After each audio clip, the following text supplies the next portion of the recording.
જે જહુમાં જે મેરડીમાં આજે અમારા વડગોમ વકડિયા વડગોમ કહેવાય ને ભાઈ, વકડિયા વડગોમ મેડકીનાથના મંદિરે આવ્યા છે. અમારા ગુરુ મેડકીનાથના મંદિરે આ શંકર ભગવાનનું મંદિર છે. અને આ જ્યારે પહાડી ઇલાકો છે, જ્યારે પહાડી ઇલાકામાં 2 કલાક અમે ગજા રસ્તામાંથી હેડતો 2 કલાકમાં પહાડ ઉપર આવ્યા છે. અને પહાડ ઉપર એટલો નજારો છે એમ કે મારું દિલ ખુશ થઈ ગયું. પહાડ સિવાય મને કોઈ ગમતું જ નથી.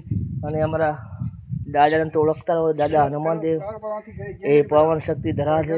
અને આ પહાડ વિસ્તાર બધા અને અમારા પરમ મિત્ર પરવીનભાઈ ઠાકોર મારી હંગાતો એટલે મારી જિંદગીનો હાવ જ કહેવાય.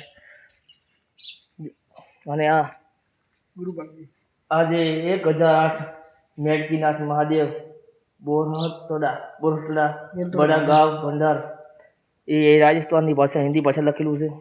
અને આ બાપુને એક ધર્મશાળા કો મંદિર કો મઠ કો અને ગુરુ ગાદી કહેવાય એ અમારી કહેવાય.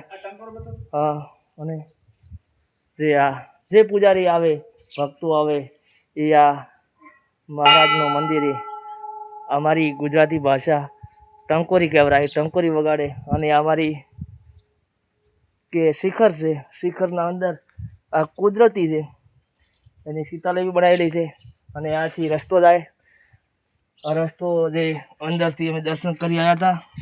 અને આવો ઇલાકો છે રાજસ્થાનમાં. કોઈ મિત્રને આવવું હોય, રેવદર, સિરોઈ અને આ વડગામ પછી આબુ એ બધા પહાડોમાં પાવનધરા મહાવિષ્ણુ બ્રહ્મા વિષ્ણુ અને મહેશદેવે અવતાર લીધેલો છે. ને આ બધા મિત્રો જે કદાચ ગુજરાતી હોય કે કોઈ પણ આ સ્થળ જોવાલાયક છે. અને બધા અવશ્ય અને આ દર્શન કરવા લાયક છે. અને હું એ બનાસકાંઠાથી ડીસા તાલુકાના ચોરા ગામથી આવેલો છું. અને અમારા પરવીનભાઈ એ કદાચ એક દર્શન કરવા આવો સાગરભાઈ. આ ખૂબ મસ્ત મંદિર છે. અને એનો નજારો તમે પહાડનો જોશો તો તમારું દિલ ખુશ થઈ જાય. ચલો આગળ હજી બતાડું છું ભાઈ. આ જે મંદિર છે જૂની ઇતિહાસ છે. અને આ ઇતિહાસનો એટલો તો બિલકુલ મને એટલો ખબર ઓછો પડે છે, પણ એનો કોઈ માણસ નથી રાજસ્થાનનો ને કે બધું પૂછપરછ કરી લો.